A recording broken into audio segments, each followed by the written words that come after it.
देश की इकोनॉमी में जान डालने की कवायद सरकार बजट के जरिए कर चुकी है। इसके साथ ही सरकारी बैंकों को घाटे से उबारने के लिए बैड बैंक भी बनाया जा रहा है, जिससे बैंकों का नॉन परफॉर्मिंग एसेट यानी एनपीए कम करके उन्हें डूबने से बचाया जा सके। लेकिन इसी बीच देश के सबसे बड़े सरकारी बैंक एसबीआई ने मौजूदा वित्त वर्ष की तीसरी तिमाही में घाटा दर्ज किया है। दरअसल स्टेट बैंक ऑफ इंडिया का मुनाफा 7% घटकर 5,196 करोड़ रुपए हो गया है, जबकि पिछले साल की इसी तिमाही में बैंक को 5,583 करोड़ रुपए का मुनाफा हुआ था।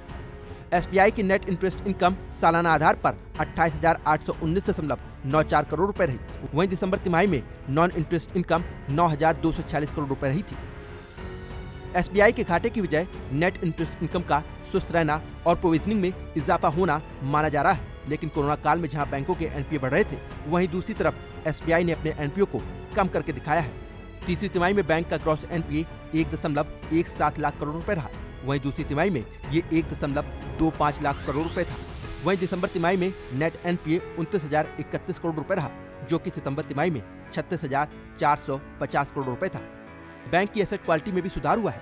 कोरोना की वजह से लोगों ने अपना पैसा खर्च करने की बजाय बैंकों में रखना ज्यादा सुरक्षित समझा, जिससे एसबीआई की डिपॉजिट ग्रोथ पॉजिटिव रही। इसके साथ ही इस तिमाही में एसबीआई ने लोगों को लोन भी खूब बांटे, जिसकी वजह से बैंक की क्रेडिट ग्रोथ भी अच्छी रही।